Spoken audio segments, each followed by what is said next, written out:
देवर जी, आपने 2,000 रुपए कहाँ खर्च किए? भाभी, वो दोस्तों में खर्च हो गए। क्या तूने 2,000 रुपए दोस्तों में खर्च कर दिए? देखिए माँ, कमाई तो ये एक पैसे की करता नहीं है और ऊपर से पैसे से बर्बाद और कर रहा है। कोई नहीं बेटा, शादी ब्याह में हो जाते हैं पैसे खर्च। मेरा अचार बिकेगा तो मैं तुझे दे दूंगी पैसे। महीने में 1-2 किलो अचार तो आपका बड़ी मुश्किल से बिकता है। आप कहाँ से दोगी हमें इतने पैसे? इतनी मेहनत से हम कपड़े बेचकर पैसे कमा रहे हैं, इस घर का खर्च उठा रहे हैं, और आप सब ऐसे फालतू में हमारे पैसे उड़ाते जा रहे हो। भाभी, आरती कल ही यहाँ आई हैं, आप उनके सामने तो तमाशा मत कीजिए। ठीक है माँ जी, हम घर का किराया, बिजली का बिल ये दोनों भरेंगे। अब घर का राशन और बाकी के खर्च देवर जी और आपको करना होगा। अब तो देवर जी की पत्नी भी इस घर में आ गई है, तो अब कह दीजिए इन्हें कि ये कोई काम करके पैसे कमाएं। इतना कहकर कविता, अजीत और महेश बाहर चले जाते हैं। कविता, अजीत अपनी किराए की दुकान में बच्चों के कपड़े बेचने का काम करते हैं। 1000 बार कह कह कर थक गई हूँ मैं तुझे अमित, कि कोई काम करके तू पैसे कमा बेटा। एक दिन तो ये होना ही था। मैं क्या करूं माँ, मुझे गांव में कहीं भी काम नहीं मिल रहा है। अब भाभी ने तो अपने मायके से पैसे लाकर भाई को कपड़ों का कारोबार खोलकर दे दिया, पर मेरे पास तो फूटी कौड़ी तक नहीं है। मैं क्या करूं? तभी साक्षी आती है। भाई, आप माँ के बनाए अचार को शहर ले जाकर बेचिए ना, वहाँ अचार बहुत बिकेगा। नहीं बिकता साक्षी, एक बार गया था ना मैं अचार लेकर शहर, 2 दिन तक घूमने के बाद भी पाव भर भी अचार नहीं बिक पाया था वहाँ। काश कि मैं पढ़ा लिखा होता तो आज मैं इस तरह बेरोजगार बनकर दर दर की ठोकरें नहीं खाता फिरता। अपने ससुराल की यह परेशानी देखकर आरती के होश उड़ जाते हैं। अमित सालों से गांव में काम तलाश कर रहा था। उसे काम तो बहुत मिलते थे, पर वो ज्यादा दिन नहीं चलते थे। मेनका सालों से घर में अचार बनाती है और उन्हें गांव में बेचती है। कुछ दिन बाद आरती मेनका के साथ घर में अचार बना रही थी। माँ जी, हम अचार के साथ आलू के पराठे भी बेचते हैं ना। हमारे गांव में एक भैया हैं, वो अपने ठेले पर आलू के पराठे बेचते हैं, उनकी बहुत कमाई होती है। तभी एक महिला सुजाता मेनका के घर आती है। मेनका बहन, 1 किलो अचार दे दीजिए मुझे। हाँ, अभी देती हूँ। काकी जी, कल से हम आलू के पराठे भी बेचेंगे, तो अगर आपको कभी आलू के पराठे खरीदने हो तो आप हमारे पास आ जाना। ये तो बढ़िया बात है। वैसे भी घर पर जब मेहमान आते हैं तो इन सब चीजों की जरूरत पड़ती ही है। मैं बाकी लोगों को भी ये बात कहूंगी। सुजाता अचार लेकर वहाँ से चली जाती है। काश कि मेरा अचार रोज ऐसे ही बिके तो हमारे ऊपर आई ये गरीबी जल्दी ही दूर हो जाएगी। मेनका का अचार बहुत ही कम बिकता था। अब वो घर से अचार के साथ साथ आलू के पराठे भी बनाकर बेचने लगती है। आरती घर काम के साथ साथ अपनी सास के साथ अचार भी बनाती है। कुछ महीनों बाद आरती अब गर्भवती हो चुकी थी। एक दिन अचानक दामिनी की मृत्यु हो जाती है, जिसके बाद आरती अपनी माँ की सिलाई मशीन अपने ससुराल लेकर आती है। और अगले दिन जब वो अपने कमरे में बैठकर अपना एक ब्लाउज सिल रही थी, तभी मेनका, साक्षी और अमित आते हैं। बहू, तुझे आता है सिलाई का काम? जी माँ जी, आती है, माँ ने मुझे सिखाई थी। अच्छा, मेरे पास एक कच्चा कपड़ा रखा है भाभी, आप मुझे उसका बढ़िया सा ड्रेस सी कर दीजिए ना। हाँ हाँ, क्यों नहीं। आरती, जब तुम सिलाई का काम करती हो तो तुम घर में सिलाई का काम करो ना।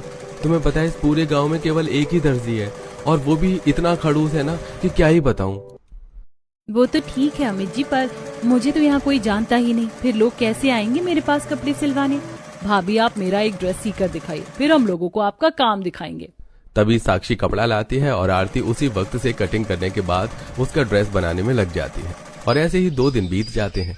और 2 दिन बाद रात का समय में जब सब बाहर वाले कमरे में खाना खाने के बाद बैठते हैं, तो आरती साक्षी का एक बेहतरीन डिजाइन वाला ड्रेस रेडी कर लाती है, जिसे पहनकर साक्षी बहुत ही सुंदर दिख रही थी। वाह भाभी, कितना सुंदर सिया है आपने ये ड्रेस, और ये आस्तीन तो बिल्कुल नई डिजाइन की है। ऐसी डिजाइन तो रेडीमेड कपड़ों में भी नहीं आती। बहुत ही प्यारा ड्रेस सिया है तूने बहू। तभी कविता, अजीत घर आते हैं। ये क्या साक्षी, तूने नया ड्रेस क्यों लाया? यहाँ हम एक एक पैसा कमाने के लिए रात दिन मेहनत कर रहे हैं, और तुम लोग अपने शौक में हमारा पैसा लुटाते जा रहे हो। अरे 2 से 3 हजार का तो होगा ही ये ड्रेस। अरे भैया भाभी, ये ड्रेस मैं कहीं से खरीद कर नहीं लाई हूँ। ये ड्रेस छोटी भाभी ने अपने हाथों से सिया है। क्या आरती ने सिया? हाँ बहू, आरती बहू सच में बहुत होशियार है। देख कितना सुंदर डिजाइनर ड्रेस सिया है इसने। अब आरती बहू भी घर में सिलाई का काम करेगी और हमारी गरीबी जल्दी ही दूर हो जाएगी। यहाँ हमारे इतने शानदार बच्चों के रेडीमेड कपड़े नहीं बिक पा रहे तो इसके पास कौन आएगा कपड़े सिलवाने। एक काम कर आरती, तू ना अपनी सिलाई मशीन को बेच दे। वैसे भी इस बार हमारी कुछ ज्यादा कमाई नहीं हुई है, तो मशीन बेचकर उसके पैसे घर खर्च के लिए काम आ जाएंगे। हाँ कविता ठीक कह रही है, वैसे भी वो मशीन हमारी कुछ काम की नहीं है। नहीं, मैं वो मशीन कभी नहीं बेचूंगी। वो मेरी माँ की आखिरी निशानी है। इस परिवार के लिए मैंने इतनी कुर्बानियां दी हैं। अपने मायके से पैसे लाकर अजीत को एक कारोबार खोल कर दिया, और तू इस परिवार के लिए एक मशीन तक नहीं बेच सकती। आप चाहे तो मुझे बेच दीजिए जेठानी जी, पर मैं मरते दम तक इस मशीन को अपने से दूर नहीं होने दूंगी। देख लो, ये होती है पराई औरत, जिसे अपने ससुराल की परेशानियों की कोई परवाह नहीं है। ससुराल वाले चाहे भूखा मरे, पर मायके की एक चीज भी ये बेचना पसंद नहीं कर रही। कविता बहू जाने देना, अब उसे नहीं बेचना है तो रहने दे। अच्छा, तो हम दोनों क्या इस घर में बस कुर्बानियां देने ही आए हैं क्या? बस अब बहुत हो गया। अगर इतनी सी परवाह है आपको अपनी बहू की, तो इसे कहिए अब इस घर का खर्च उठाए। अब हम इस घर में ना एक पैसा देंगे ना यहाँ रहेंगे। नहीं जेठानी जी, ऐसा मत कहिए। अगले दिन अजीत और कविता बेटे महेश को और सारा सामान लेकर उस घर से चले जाते हैं, और सदमे में रोते हुए जहां आरती अपना सिर पकड़ लेती है, वहीं मेनका भी बैठकर रोने लगती है। मुझे माफ कर दीजिए, ये सब मेरी वजह से हुआ है। अपनी बूढ़ी माँ और परिवार को छोड़कर अजीत अपनी पत्नी के साथ चला गया। अब कैसे जिएंगे हम, कैसे चलेगा हमारे घर का गुजारा? परिवार का गुजारा कविता और अजीत की कमाई से होता था, क्योंकि मेनका का अचार ज्यादा बिकता ही नहीं था। इसलिए दोनों सास बहू आलू के पराठे बनाकर बाहर पराठे और अचार बेचने चली जाती हैं। उनके पीछे से साक्षी की सहेली पायल आती है, और वो साक्षी को देखती है, जिसने अभी भी वो रात वाली ड्रेस पहनी थी, और दोनों बैठकर बातें करती हैं। वाह, कितना सुंदर ड्रेस है तेरा साक्षी, कहाँ से खरीदा तूने? ये मेरी भाभी ने सिया है पायल। क्या तेरी भाभी ने? जा जा, क्यों फेंक रही है? ये तो रेडीमेड ड्रेस लग रहा है। अरे मैं सच कह रही हूँ बाबा, ये ड्रेस मेरी भाभी ने ही सिया है। तेरी भाभी तो बहुत अच्छे कपड़े सिलती है यार, उन्हें कहे ना मेरे लिए भी ऐसा ही ड्रेस सीने के लिए। उनका जो भी पैसा होगा सिलाई का मैं उन्हें दे दूंगी। अच्छा, हाँ हाँ जरूर पायल, अगर किसी और को भी कपड़े सिलवाने हो ना तो तू उन्हें भी मेरी भाभी के बारे में बताना।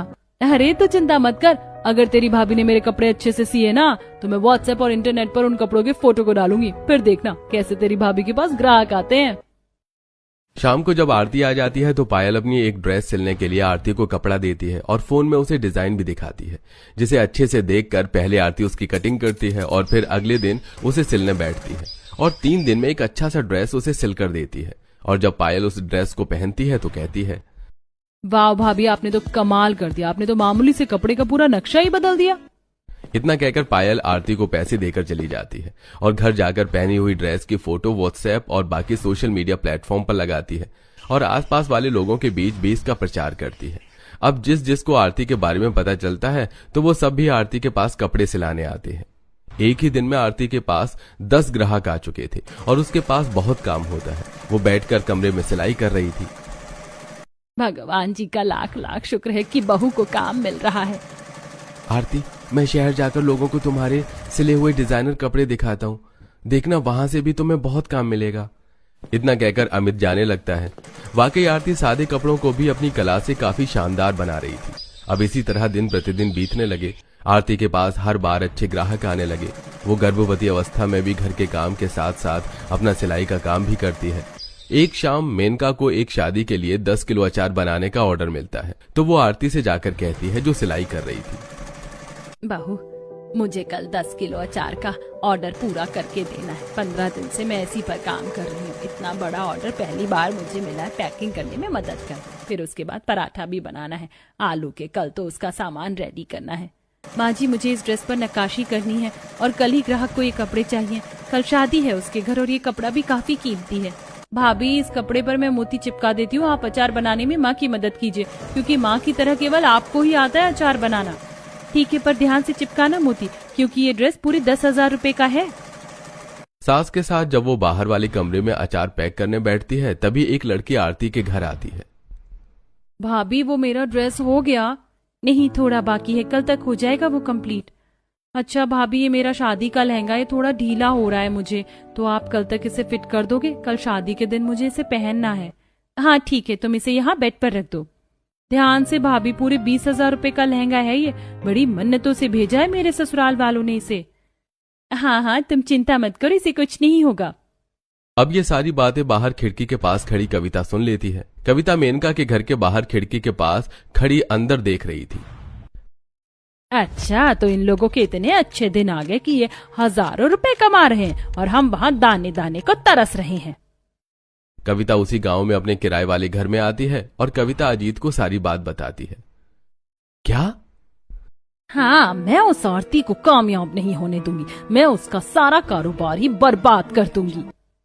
इधर आरती और मेनका अचार डिब्बों में डालकर रख देते हैं और फिर आलू के पराठे का सामान रेडी करते हैं, जिससे उन्हें रात का 1 बज जाता है। चलो 10 किलो अचार तो बन गया, अब सो जाते हैं बहू। तू कल सवेरे उठकर अपना सिलाई का काम कर लेना। गर्भवती अवस्था में ज्यादा काम करना अच्छा नहीं है। दोनों अपने अपने कमरे में जाकर सो जाते हैं। 1 घंटे बाद कविता चुपके से मेनका के कमरे की खिड़की के बाहर आती है और एक लंबी लकड़ी को आग लगाती है और वो लकड़ी खिड़की से अंदर घर में आरती के ग्राहकों के कपड़ों के ऊपर फेंक देती है, जिसके बाद दुल्हन का जोड़ा, ग्राहकों के कीमती कपड़े, ये सब जलने लगते हैं। बहुत उड़ रही थी ना हवा में आरती, अब देख सारे लोग कैसे तेरी बैंड बजाते हैं। कविता वहां से भाग जाती है और जब आरती को जलने की बदबू आती है तो वो जल्दी से उठती है और अपने पति को उठाती है। वो जल्दी जल्दी भाग कर आग को बुझाते हैं, पर उसके सपनों के साथ उसके ग्राहकों के सारे कपड़े जल चुके थे।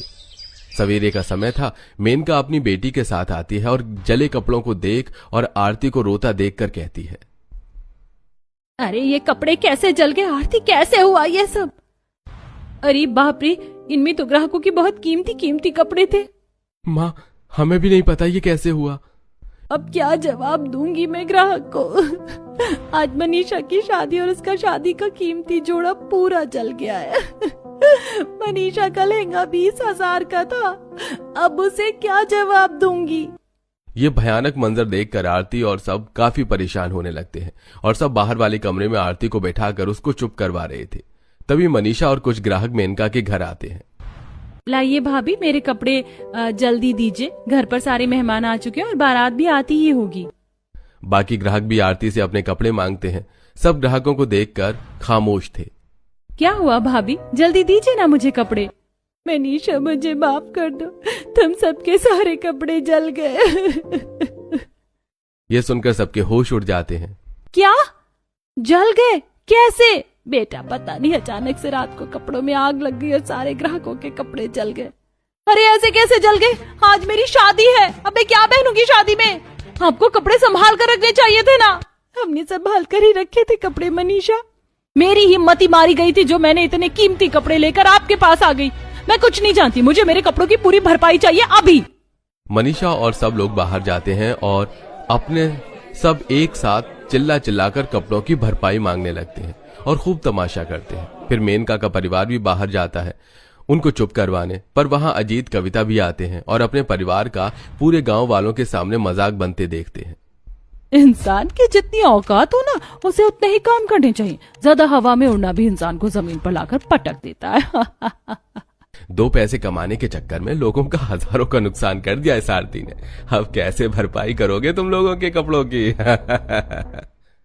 भीख मांगेंगे गांव में, और क्या।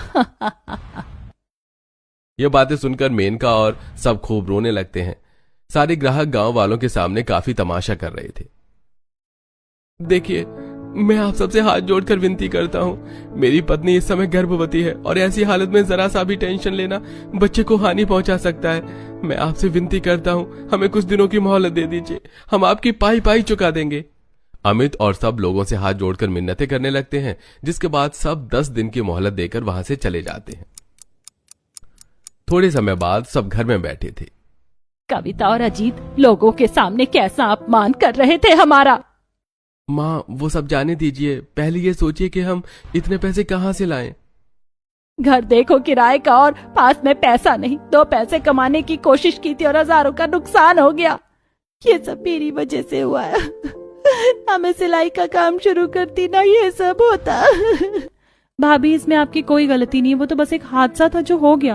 अब बस हमें भगवान जी से प्रार्थना करनी चाहिए, भगवान जी हमें इस मुश्किल घड़ी से बाहर निकाल दीजिए।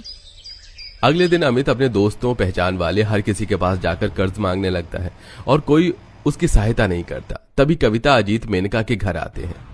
ओहो, तुम लोगों की हालत नहीं देखी जा रही मुझसे। काश कि मैं तुम्हारे लिए कुछ करती। अब अगर बचना चाहते हो ना तो एक ही रास्ता बचा है, रात के अंधेरे में सब मिलकर इस गांव से भाग जाओ, वरना गांव वाले तुम्हारे शरीर के टुकड़े करके उन्हें बेच देंगे और अपना पैसा वसूल करेंगे। दोनों की बातें सबके दिल में तीर की तरह चुभ रही थी। तभी दोनों वहां से चले जाते हैं। भगवान जी, मैंने आपसे कभी कुछ नहीं मांगा, आपने मेरे बाबा को मुझसे दूर कर दिया। मैंने आपसे कोई शिकायत नहीं की। फिर मेरी माँ मुझसे दूर हो गई, तब भी मैंने आपसे कोई शिकायत नहीं की। पर आज मेरी वजह से मेरा परिवार अपमान की दहलीज पर खड़ा है। मेरे ससुराल की इज्जत को बचा लीजिए भगवान जी। हमें अपमानित होने से बचा लीजिए। दोस्तों, यकीनन इंसान की गरीबी ऐसी ही होती है। ये इंसान को कदम कदम पर नई परेशानियां, मुसीबतों से मिलाती है। शाम का समय था। गांव में एक शानदार कार आती है। तभी उस कार में से एक रिया नाम की अमीर मॉडर्न लड़की एक सुंदर सी फ्रॉक पहनकर बाहर निकलती है। कहाँ होगा उस आरती डिजाइनर का घर? इंटरनेट पर किसी पायल ने तो यहीं का एड्रेस डाला था। तभी एक आदमी जा रहा होता है, जिसे रोककर वो पूछती है, अरे सुनिए भाई साहब, ये आरती नाम की दर्जी का घर कहाँ है? हाँ, यहाँ से थोड़ी दूरी पर उसका घर है, 3-4 घर छोड़कर। रिया कार में बैठकर जाने लगती है। इंटरनेट पर इस आरती डिजाइनर का तो बहुत नाम सुना है मैंने। उसका काम भी बढ़िया ही लग रहा है। बस वो मेरे लिए बढ़िया सा डिजाइनर कॉस्ट्यूम बना दे। तभी रिया आरती के घर आती है तो वहां घर में सब उदास बैठे थे। क्या तुम आरती ही हो जो डिजाइनर कपड़े सीती हो? हाँ, पर आप कौन हैं? मेरा नाम रिया है, मैं शहर में रहती हूँ और मैं एक मॉडल हूँ। तुम्हारे बारे में बहुत सुना है मैंने कि तुम बड़े अच्छे डिजाइनर कपड़े सीती हो। हाँ, देखो 5 दिन बाद शहर में एक फेमस फैशन डिजाइनिंग का शो होने जा रहा है और मैं चाहती हूँ कि तुम मेरे लिए एक बढ़िया सा यूनिक कॉस्ट्यूम बना दो। अगर तुम्हारे डिजाइनर कॉस्ट्यूम को पहनकर मैं विजेता बन गई तो तुम मेरी परमानेंट फैशन डिजाइनर बन जाओगी और मैं तुम्हें महीने के 2 लाख रुपए सैलरी दूंगी। ये सुनकर आरती और सबके होश उड़ जाते हैं। वो सब उसे बैठाते हैं। क्या सच में? हाँ, मेरे पास समय बहुत कम है। ये मेरे कच्चे कपड़े हैं। तुम जल्दी से एक बढ़िया सा यूनिक कॉस्ट्यूम बनाओ। ये रहे एडवांस 40,000 रुपए।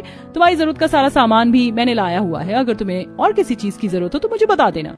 जी जी जरूर। तभी रिया अपने आप को डिजाइनर बताकर कपड़े, सामान और पैसे देकर वहां से चली जाती है। भगवान जी, आपका बहुत बहुत धन्यवाद। माँ जी, देखना मैं ऐसा सुंदर कॉस्ट्यूम बनाऊंगी ना कि पूरी दुनिया देखती रह जाएगी। तभी आरती कमरे में जाकर पूरी लगन से रिया के लिए कॉस्ट्यूम बनाने लगती है। आरती के साथ मेनका, अमित और साक्षी तीनों भी आरती की सहायता करने लगते हैं। करीब 3 रातें और 2 दिन की कड़ी मेहनत के बाद आरती एक सुंदर सा कॉस्ट्यूम बना लेती है, जिसमें उसने काफी अच्छा डिजाइन डाला था, जिससे उसका लुक बहुत ही शानदार दिखाई दे रहा था।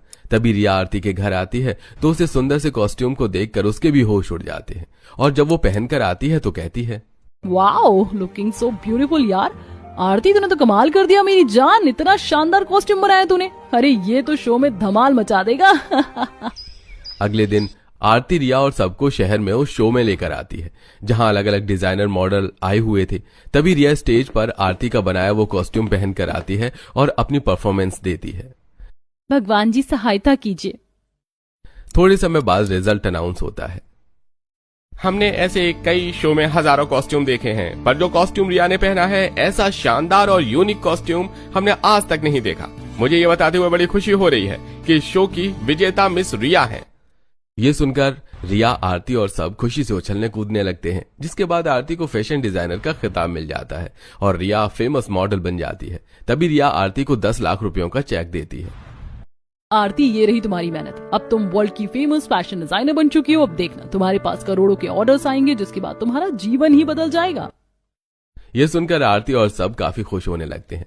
तभी रिया आरती को शहर में अपने घर के पास एक छोटा सा घर दिला देती है और सब अब वहीं रहते हैं। उस घर में रिया ने एक फैशन डिजाइनर रूम भी बनवाया था आरती के लिए, जहां सब मौजूद था।